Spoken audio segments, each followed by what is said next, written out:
scraping your knee, having a tooth pulled, coming down with strep throat. All are painful yet common conditions. Fortunately, treatment with antibiotics allows us to get back to normal life within a few days. Before the discovery of antibiotics, however, life was much more fragile. A trivial injury or a minor medical procedure could lead to a serious infection or even death. The discovery of penicillin paved the way to fight infectious diseases, and today antibiotics are an important component in the toolbox of modern medicine. The Centers for Disease Control estimates that 4 out of 5 Americans are prescribed antibiotics, and over 30 million pounds of antibiotics are used to treat livestock each year. Soon after the introduction of antibiotics, it was discovered that bacteria could become resistant to the action of antibiotics through spontaneous mutations. Overuse of antibiotics has caused alarming levels of antibiotic resistance, as well as the appearance of superbugs, strains of bacteria that are resistant to all known antibiotics. In the United States alone, each year at least 2 million people acquire serious infections caused by bacteria that are resistant to one or more of the antibiotics designed to treat those infections. Antibiotic-resistant infections are the direct cause of over 700,000 deaths worldwide, and without successful efforts to curb antibiotic resistance or the development of new drugs, the number of deaths per year is expected to balloon to 10 million by 2050. Deaths due to infection by resistant bacteria will exceed the 8.2 million lives currently lost to cancer each year. Because of this, researchers are urgently seeking to develop novel antibiotics. Our approach to combat antibiotic resistance relies on taking active antibiotics that are not currently heavily used in the clinic and modify them using the tools of organic chemistry with the hope of retaining their activity while making them less susceptible to resistance mechanisms. We are focusing on aminoglycoside antibiotics, a large family of naturally occurring antibacterial agents, which are very potent, but are not being heavily used because of their side effects, as well as because of the persistence of various resistance mechanisms. Aminoglycoside antibiotics are known to interact primarily with the bacterial ribosome, the machine that makes proteins in bacteria, and interfere with the fidelity of the process. As a result, the bacteria make errors in the proteins that it produces and eventually dies.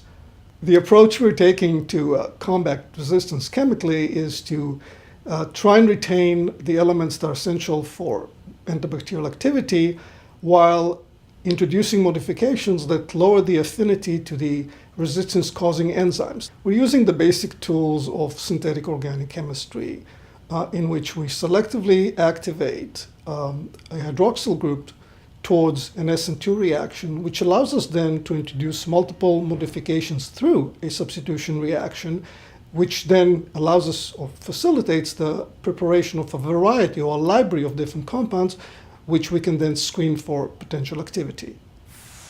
Chemical reactions proceed through a variety of mechanisms. One in particular that you see very often is the SN2 mechanism. So what does this actually mean? The SN2 mechanism is easier to understand if you think about it backwards. So it's a second-order nucleophilic substitution. And what exactly does that mean? So a substitution means that one group is replacing another.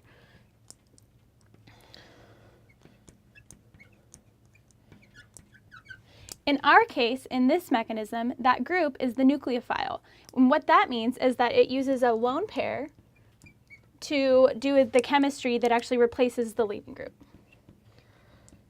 And lastly, this reaction proceeds through a second-order mechanism, and that means that it is dependent on both the substrate as well as the nucleophile concentrations when talking about the rate law.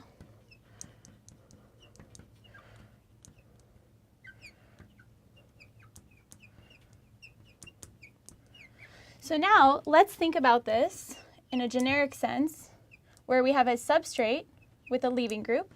We treat that with a nucleophile. Chemistry happens, and we have replacement of the leaving group with the nucleophile.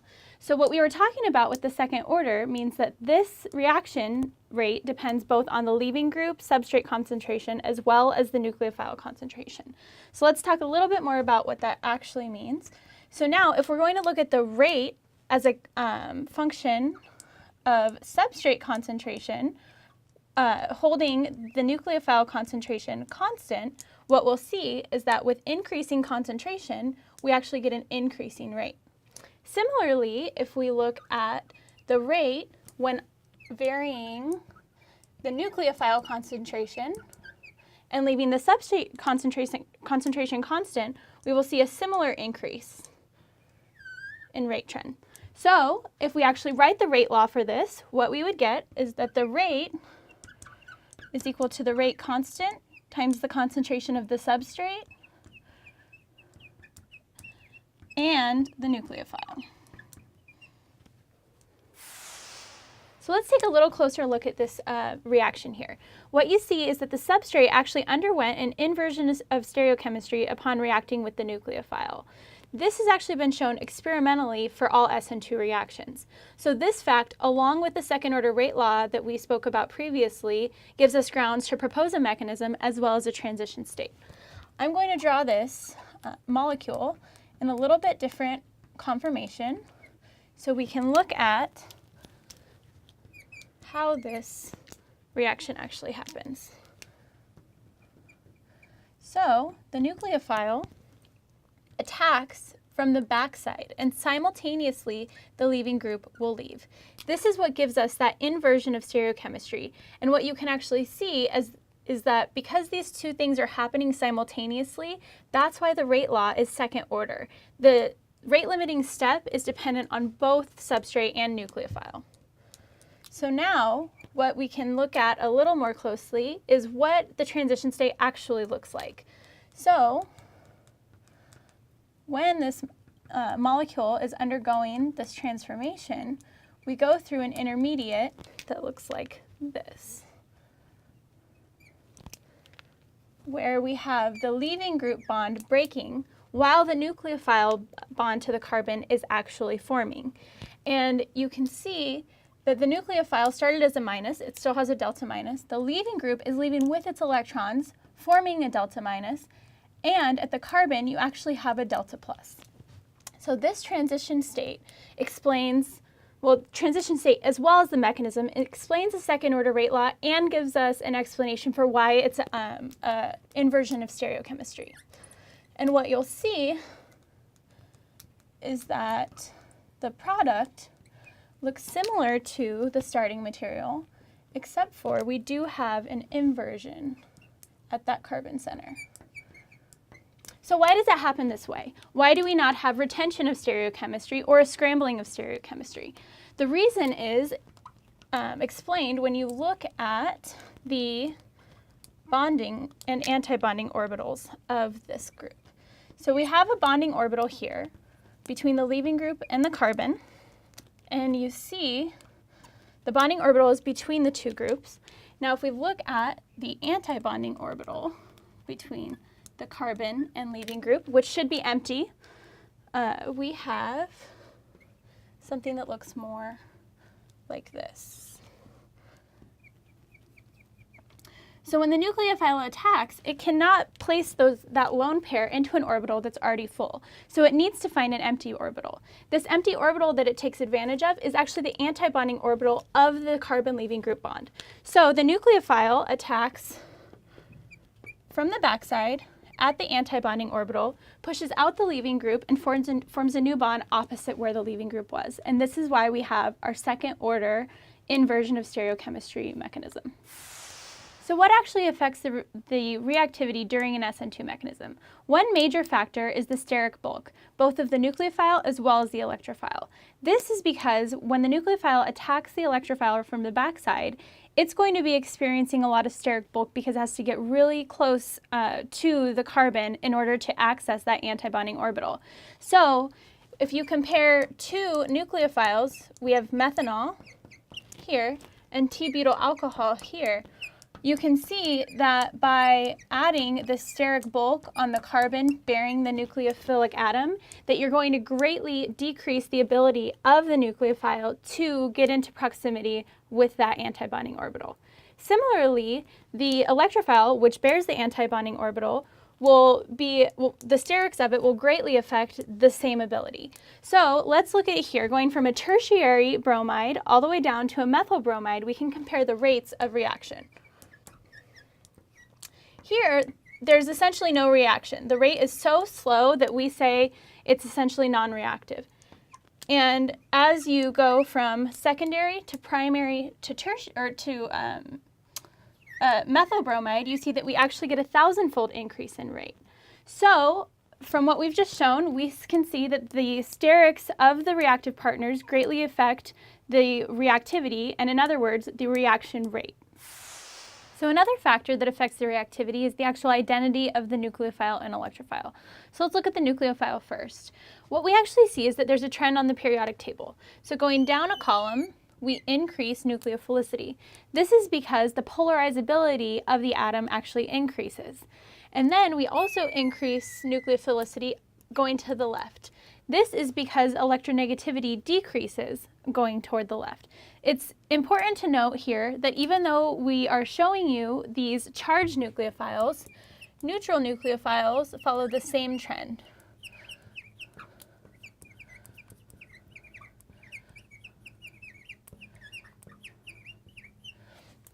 Another important note is that these neutral nucleophiles will always be less nucleophilic than their charged counterpart. So for instance, HF is always going to be less nucleophilic than fluorine. Water is less nucleophilic than OH minus, and ammonia is less nucleophilic than the amide counterpart. So now that we've talked about the nucleophile, let's think about the electrophile. Really here, it's the identity of the leaving group on the electrophile. So in general, what makes a good leaving group is that it's stable after it leaves. Because of that, a good way to think about them is that if we follow the trend of acidity, meaning that the stronger the acid, the more stable the conjugate base, we can determine that the more stable leaving groups will actually be the conjugate bases of strong acids. So for instance, HI and HCl, the conjugate bases are fairly polarizable, and so they're actually fairly good leaving groups. When we get down to something like tosylate, we actually have resonance stability in the conjugate base, which is also a sign of a good leaving group.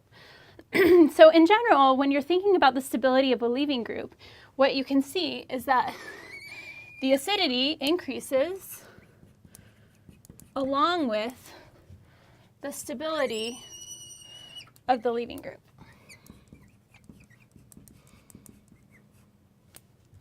So here, this is where we actually looked into the reactivity based on the identity of the nucleophile and the electrophile. Now that we've seen that not all leaving groups are the same, let's look at an example. Say that we have ethanol, and we want to displace this alcohol group. So if we have our nucleophile here coming in to attack, what we're left with now is our desired product and hydroxide. But let's revisit the concept we just learned. Hydroxide is the conjugate base of a weak acid, and therefore it's not a very good leaving group. And a better leaving group would be water, which is neutral, and it is the conjugate base of a strong acid, which is hydronium. So what we can do is activate this alcohol by protonating it. So the lone pair on the alcohol picks up a hydrogen, and now what we have is a protonated alcohol that's positively charged. So now our nucleophile can come in and displace the leaving group, which we have changed to be water. So this can be done for nucleophiles other than oxygen, and it can be done in different ways. Here we use protonation in order to activate our nucleophile, or our electrophile, sorry, but what we can also use is alkylation. So say that we have a sulfur with 3 alkyl groups on it. Now, when our nucleophile comes in, to displace the sulfur, we are left with two neutral species, both of which are stable.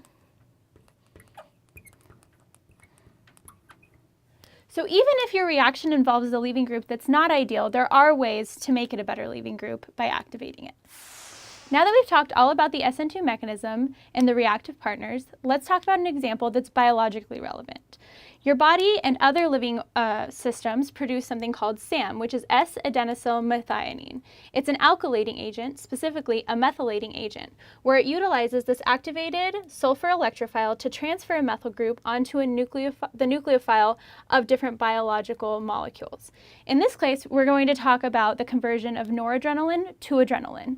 Noradrenaline has this free amine group that gets methylated to form adrenaline.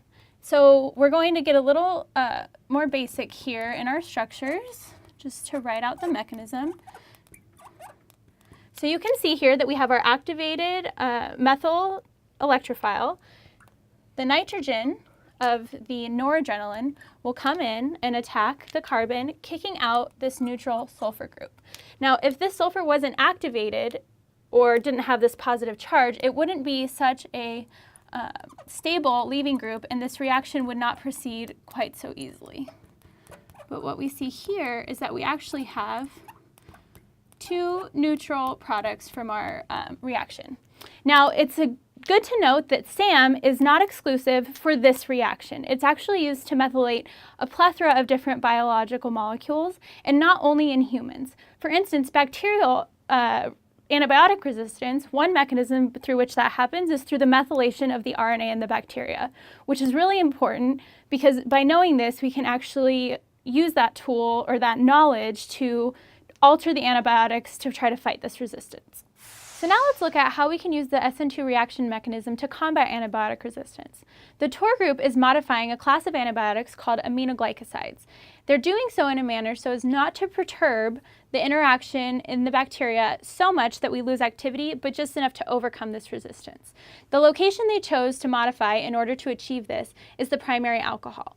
In order to modify this location, we have to do an SN2 reaction. However, as you can see, the aminoglycoside is covered in nucleophiles. And if we want to substitute the alcohol, then we need to block those nucleophiles. Nitrogen, like we learned earlier, is a much better nucleophile than oxygen. So those are the ones we really have to worry about. So what we'll first start by doing is actually blocking the nitrogen so that they're no longer nucleophilic. After we've done that, now we need to activate our electrophile. So as you see here, and as we talked about earlier, OH- is not a good leaving group. So in order to selectively modify that location, we should make it into a better leaving group. And we want to activate it. And actually, its natural properties, being that it's a primary alcohol and all of the other alcohols are secondary, allows us to activate it selectively using a very bulky activating group, which we call TIPS. So once this alcohol is activated using TIPS, then we can selectively substitute it with any nucleophile of our choice, creating a library of different aminoglycosides that we can then test the activity of. So in order to get back to our ready-to-go aminoglycoside molecule, the last thing we need to do is deprotect the nitrogens and remove that blocking group. So here you see we've substituted our alcohol and removed the nitrogens, and we're ready to go. We've looked at just now how bacteria actually create resistance toward antibiotics using the SN2 mechanism, and how now, as chemists, we can actually combat that also through the SN2 mechanism. So this has been a quick tutorial on the basics of the SN2 mechanism and how it's biologically relevant as well as synthetically relevant. I hope you've enjoyed it, I hope you've learned something, and I'll see you next time.